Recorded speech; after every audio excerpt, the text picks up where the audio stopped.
અને મોરબીના જેતપર ગામે ખેડૂત આંદોલનનો સત્યાગ્રહ પાર્ટ 3 ખેડૂતોએ મોરબી જિલ્લા કલેક્ટરને આવેદનપત્ર પાઠવ્યું। ખેડૂતો પોતાની વિવિધ માંગને લઈને હજુ પણ અડગ છે।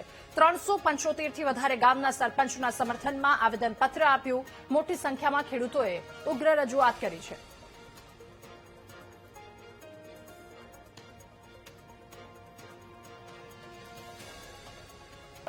ખેડૂતોએ નવો પરિપત્ર અમાન્ય કરેલો છે અને એ તમામ જિલ્લાના ખેડૂતો 8 અને 9 તારીખે જેતપર આવેલા ત્યારે પોતાના મુદ્દા આપેલા છે। તમામ મુદ્દાને આવરી લઈને આ એક માંગ તૈયાર કરેલી છે।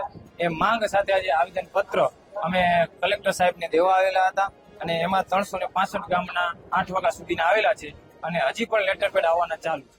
કાર્યક્રમમાં ગુજરાતના જિલ્લે તાલુકે જઈને ખેડૂતને જે વિસ્તારમાં વીજપોલ આવે છે તે વિસ્તારમાં ખેડૂતોને જાગૃત કરીને એના વિશેની માહિતી પૂરી પાડવાની છે અને આગામી રણનીતિ અમારા કમિટી ટૂંક સમયમાં મીડિયાને જણાવવામાં આવશે। જેતપુરના જે ખેડૂતો છે એમની વિવિધ માંગણીઓને ધ્યાને લઈને સરકારશ્રી દ્વારા ખૂબ જ સંવેદનશીલતા રાખીને વિસ્તૃત પરિપત્ર કરવામાં આવ્યું છે, જેમાં વિવિધ માંગણીઓ જે છે એનો સમાવેશ થઈ ગયેલું છે। ખેડૂતોની માંગણી મુજબ માર્કેટ રેટ કમિટીની રચના કરવામાં આવી છે, જેમાં ખેડૂતના પ્રતિનિધિને પણ રાખવામાં આવ્યા છે।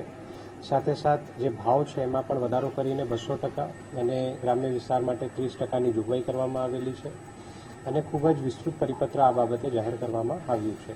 છતાં આજે અમુક ખેડૂતો દ્વારા અહીંયા આવીને વિવિધ અન્ય માંગણીઓ બાબતે રજૂઆત કરવામાં આવી છે, જે અમે સરકારશ્રીને પહોંચતા કરશું।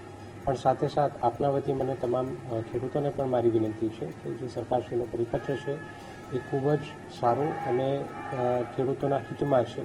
એમાં માર્કેટ રેટ કમિટી માટે ટૂંક જ સમયમાં અમે કાર્યવાહી ચાલુ કરવા જઈ રહ્યા છીએ, જેમાં ખેડૂતના પ્રતિનિધિઓનું પણ અત્યારે અમે ચયન પ્રક્રિયા કરી રહ્યા છીએ। તો એમાં તમામ ખેડૂત મિત્રો પોતાના પ્રતિનિધિની ઝડપથી નિમણૂક કરે, જેથી આગળ એમને જે પરિપત્ર પ્રમાણે વધારાનું વળતર છે એ મળી શકે। જે લાઇનમાં વળતરની ચૂકવણી મહદઅંશે થયેલી છે અને બાકી છે હજુ કામ, એમાં પણ વધારાનું વળતર ટૂંક જ સમયમાં ચૂકવવામાં આવશે।